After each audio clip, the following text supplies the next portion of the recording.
Okay, my name is Robert Head, and I was in the U.S. Army Infantry from 2002 to 2007.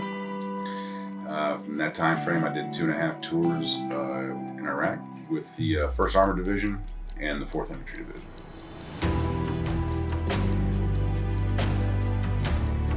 Over time, it gets to the explosions, you're just hoping at one point that either you've already accepted the fact that you're probably not going to make it back. So you bit that bite off a long time ago. You're just seeing how far you can make it, because the longer you stay there, your window gets shorter and shorter of coming home. And you realize that. I can remember when IEDs just started becoming a thing. We were driving in without doors on in our Humvees. There was nothing like that. It's been over 40 mortar round attacks, and that's only because I stopped counting at 40.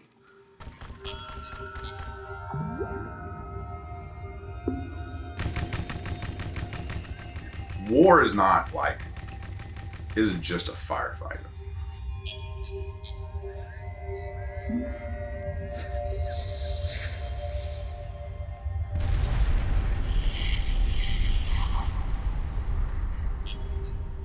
War is devastating. War is children dead on the ground in buildings blown up, kids walking back and seeing where they used to play with their friends, and that street doesn't exist any longer. Seeing your dad dragged out at night. That's what war is, and that's tough.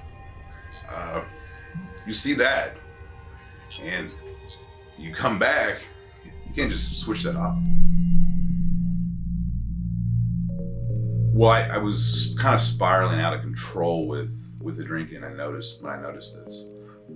And I reached out and I said, "Hey, does anybody know something better than some of these pain pills that I'm taking, or something like that? I'm just starting, I'm drinking a lot. I just need something else that can help me out."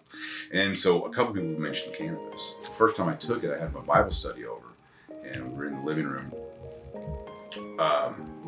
That's where we held it. In the living room. My daughter was in the bath, and I went to go get my daughter out of the bath, and I'd taken this pill earlier on, and it just kind of reminded me of fish oil pill. I just figured like fish oil, whatever. So I popped it, and went and picked up my daughter and started walking out of the bathroom, putting her in her clothes, and I felt this warm feeling come over my body. I'm like, holy shit, I'm stoned. This is awesome. And I sat down, and I noticed, we all had the Bible study going on. I was listening. It was just great. I was having a good old time. And over a period of time of taking the pills, I noticed I wasn't drinking nearly the amount that I was. In fact, I had gone a couple of days and not even touched the bottle. And I thought that was kind of weird. And over about a month, I'd almost entirely quit drinking, with the exception of maybe a beer or two a week. And I hadn't taken very many pain pills at all. My pain pills had dropped down dramatically, and I was sleeping better than I'd ever slept before. I was getting more nights rest than I'd previously. Previously I was getting about 5 nights an entire year that I would have good sleep, and now it's flip-flopped. When people say PTSD is debilitating, it is to a certain extent. You just can't seem to control that rage. You try to control that rage. You do everything you can to control that rage. You do everything you can not to get mad about something, for something not to affect you. But for some reason, you can't figure that out. You don't know how to do it. But when I take cannabis, it no longer becomes a problem.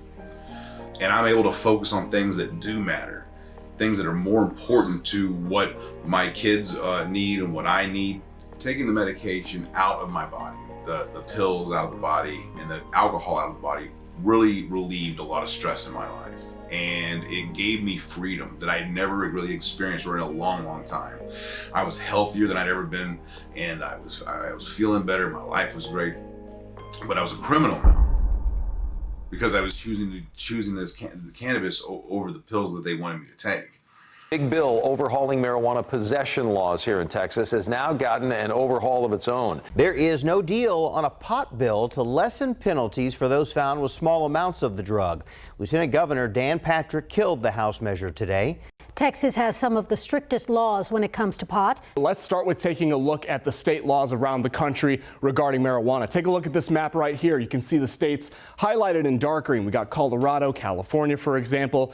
Recreational use is legal. Now those highlighted in light green, like our neighbors, Oklahoma, Louisiana, New Mexico, they have medicinal use legalized. In states not highlighted at all, like Texas, pot is not legal. I just became infatuated with this notion that this plant was so cruel, or this plant was so bad for everybody that we had to demonize it. There's got to be more there. And so over a period of time, I started to really look into it. And, you know, I am noticing that there's a lot of misguided information. And the education comes in breaking down those once thought of ideas about how cannabis is bad. Hey, young America, we need to talk about something called grass. Not that grass. I'm talking about marijuana. To this new idea that it's actually helping save so many lives, and that we need to study it. We need to find out more information about it, and we could really implement this into everybody's lifestyle, and we would have a healthier community. That's a hard pill to swallow in Texas. That's a real hard pill to swallow. I don't know how much longer Texas can hold on to that idea that we're the staunch prohibition, but it doesn't seem like it's going to last for very much longer.